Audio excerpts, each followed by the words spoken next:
China's spent years courting Europe, but some of China's best laid plans are becoming its biggest failures.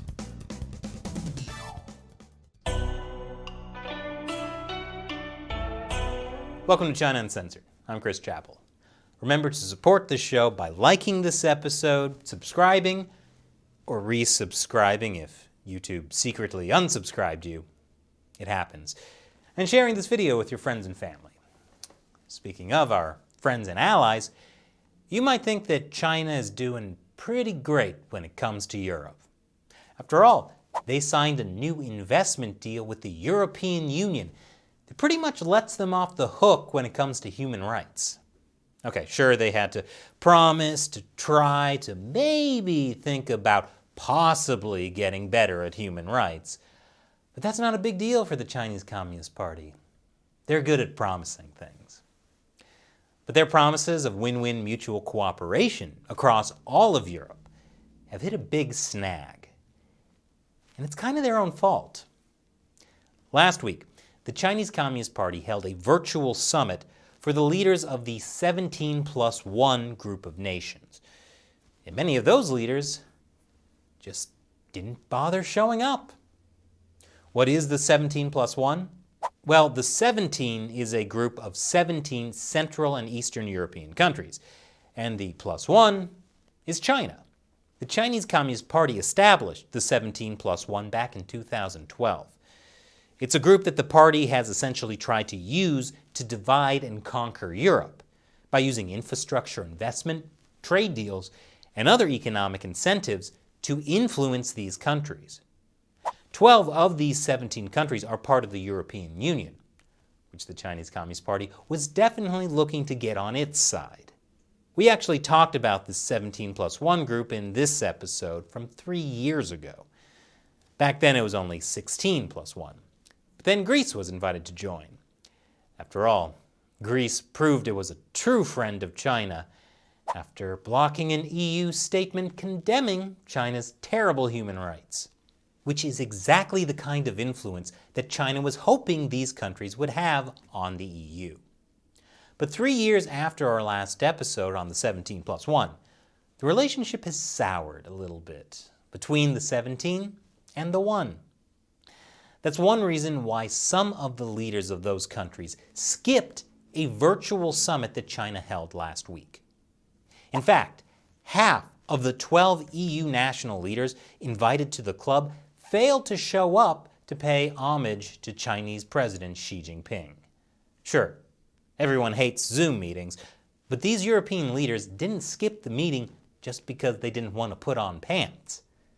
The 6 countries sent a lower-level representative instead of their top leaders. They were Bulgaria, Romania, Slovenia, and the Baltic countries, Estonia, Latvia, and Lithuania. And apparently, the Baltic states, in particular Lithuania, took the lead. Figures. Those Baltic countries are such troublemakers. This situation was especially embarrassing for the Chinese Communist Party because Xi Jinping was personally hosting the meeting. Look, Xi Jinping doesn't host Zoom meetings for random Lithuanian ministers. He expects to see the Lithuanian President Nausėda. And now it looks like President Nausėda just didn't think Xi Jinping was worth the effort to put on a pair of pants. The point is, the Chinese Communist Party wasn't happy about this. Only a day before the event, Chinese diplomats were piling pressure on these capitals to send a higher-level representation, according to a diplomat from one of these 6 countries. And apparently, the Lithuanian and Estonian ambassadors were summoned to China's foreign ministry for a dressing down, which they ignored. So why did these European countries snub the 17+1 summit? I'll tell you why after the break. Welcome back. So why did so many European countries snub China's 17+1 summit? It's because instead of being China's gateway to Europe, the 17+1 has become a zombie mechanism. Hey, back in 2012, it sounded like a great idea. China wanted to come to Central and Eastern Europe, and it was looking to spend. It promised to build new infrastructure, to build new factories, to buy lots of Central and Eastern European stuff. And at first, things were looking good. China set up a $10 billion credit line for the 17 plus 1 countries. There were big flagship projects, like a deal to build and develop new nuclear reactors in Romania at the Cernavoda power plant, or the Budapest-Belgrade railway project, which is eventually supposed to link the port of Piraeus in Greece. The infrastructure projects that were promised to the 17 plus 1 group were linked to China's Belt and Road Initiative, also known as One Belt, One Road. But after almost a decade, most of these countries would call it One Belt, One Road to nowhere. That's because the Chinese Communist Party continued to do something that they do so much of. It's practically their motto. No, Seamus, their other motto. That's right. Overpromise and underdeliver. A lot of the big flagship infrastructure projects that the Chinese Communist Party promised have either made very little progress or haven't happened at all. Instead of infrastructure, they received forums. Instead of factories, they received exchange programs. And instead of exports, they received summer camps. So these countries were expecting investment in economic revitalization, but instead, they got a Zoom meeting. Which explains why they don't think it's worth putting on a pair of pants for Xi Jinping. Well, that and none of us fit into our pants anymore after a year of coronavirus lockdowns. Speaking of overinflated waistlines, that flagship Budapest-Belgrade railway project has been called a white elephant, a project whose cost outweighs its usefulness. That's after Hungary signed a $1.9 billion loan with China to complete the project last spring, and then classified all the details about the project for 10 years. That's after the project was relaunched and pushed through with extra government aid, despite mounting criticism. And fun fact, the railway is designed to ship Chinese goods from Greece to Western Europe, but key sections in the Balkans are missing. I'm sure they'll get around to building those later. What about the Romanian power plant deal? Well, funny story. Romania decided to get the US to build those plants instead of China. Back in 2015, the Romanian government signed a preliminary agreement with state-run China General Nuclear Power Corporation, known as CGN, to build the nuclear reactors.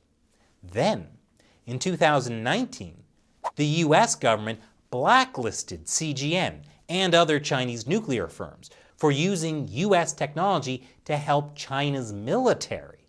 This happened right around the same time as Romania's president was visiting the US.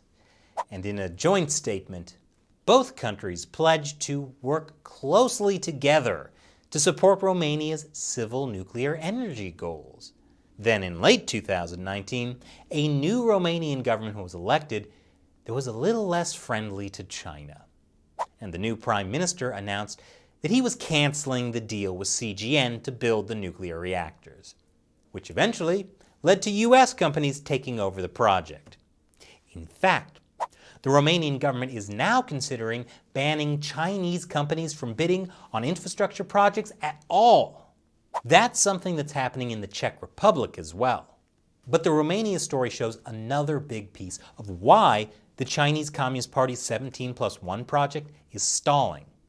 And that is successful diplomacy from the United States under the Trump administration.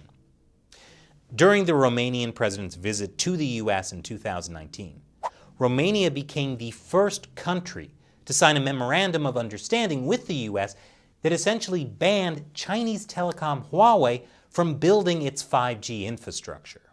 And that led to a ton of other Central and Eastern European countries either doing the same or joining the Trump administration's Clean Network Initiative, which is also targeted at keeping Huawei from building 5G infrastructure around the world. And guess what? A lot of those countries are 17+1 countries too. Well, that's awkward.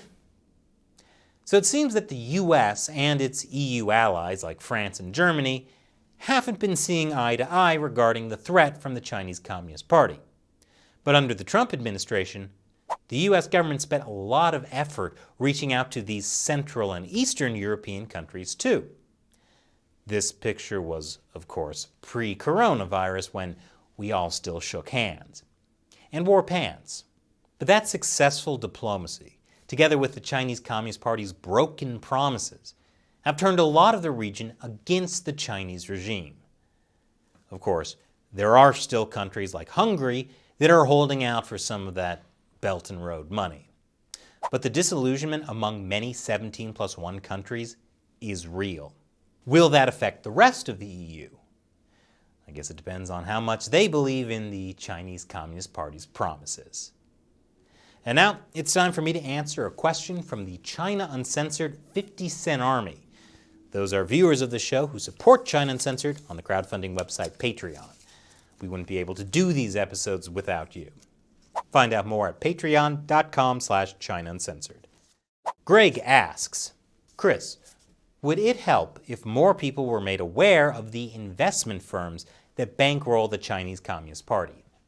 I would think that if the average individual investor knew the funds they are investing are either directly or indirectly supporting the Chinese Communist Party, they would demand that the practice would be stopped. It seems public shaming would force the businesses involved to question their strategy. Well, Greg, I do think this type of public shaming works for companies that have to answer to consumers, like H&M, which cut ties with their supplier after accusations that they use cotton made with forced labor in Xinjiang. But when it comes to big investment firms, that's not as easy. Because for these companies, individual investors are kind of small peanuts. You'd have to get big investors, like institutions that have tens or hundreds of millions of dollars handled by these investment firms, to pull out before it would make a big difference. Or the government would have to step in, like when the Trump administration tried to ban Chinese military-linked companies from trading on Wall Street.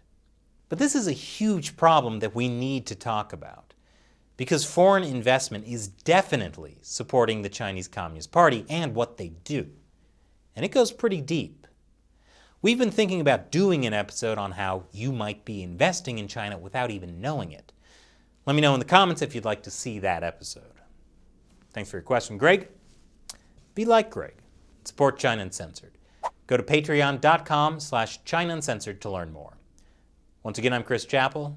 See you next time.